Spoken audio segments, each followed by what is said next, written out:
here in New York City many years ago.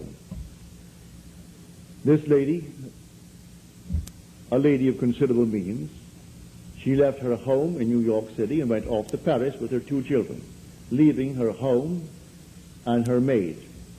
Before she returned, the maid took all of her furniture and took it away. When she returned, the apartment was there. Rent was paid every month. But there was no furniture, not a thing in it. She employed a private agency, told the police department, told all the authorities in New York City, and plus her private agency. At the end of a few months, they did not turn up one thing concerning that stolen property. She came to see me. I said, all right, you're seated there and I'm seated here in my apartment, aren't we? Now, you are not seated in my apartment. You are seated right now, close your eyes, you're seated in your own apartment. And you had a grand piano? She said, no, I had a piano, but it wasn't a concert grand. It was grand, but not a concert grand. And on it I had my pictures of my 2 children. And I had pictures of the wall. She told me what they were. And the furniture, I said, all right, refurnish that place as you left it. You have a memory. She did. Now, when I stopped talking, it's because you have refurnished that place to me. Now, you're going to go in, and you aren't going to see your apartment from my apartment. You're in your apartment. And you can feel your chair, and get off your chair and feel the piano, and see the children, the pictures of the children, and that's what you're going to do.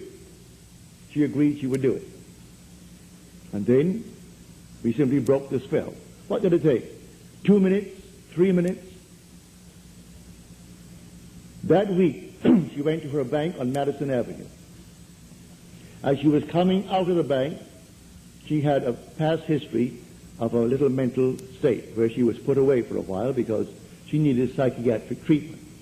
And the bars on this window reminded her of her past history and therefore addled her for a while. So she came onto Madison Avenue and turned south instead of turning north, where she should have.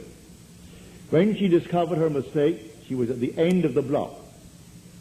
When she got there and discovered her mistake, she looked down, and 2 very familiar ankles were standing right before her.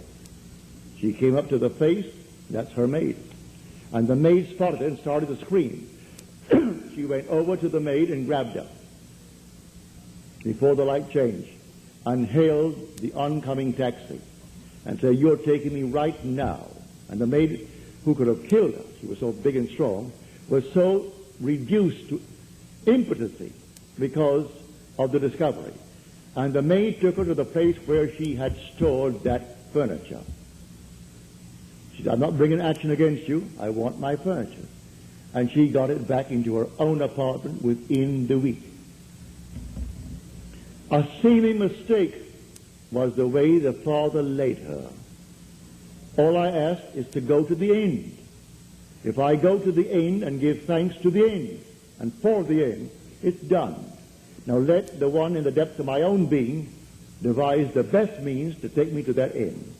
The end is where I start. The end is my beginning. And that is a story that I know from personal experience.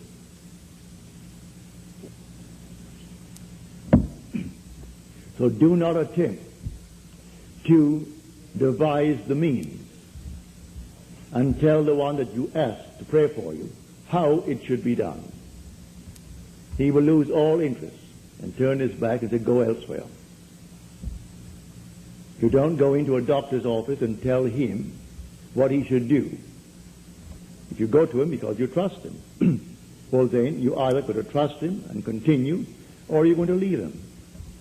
Well, if you go to someone that you really believe who knows how to pray, don't tell him how to do it and what means should be employed in order to do it. He is going to go to the end if he knows how to pray. The end is where we begin. In my end is my beginning. And we're always ahead of our evidence. So I go to the end.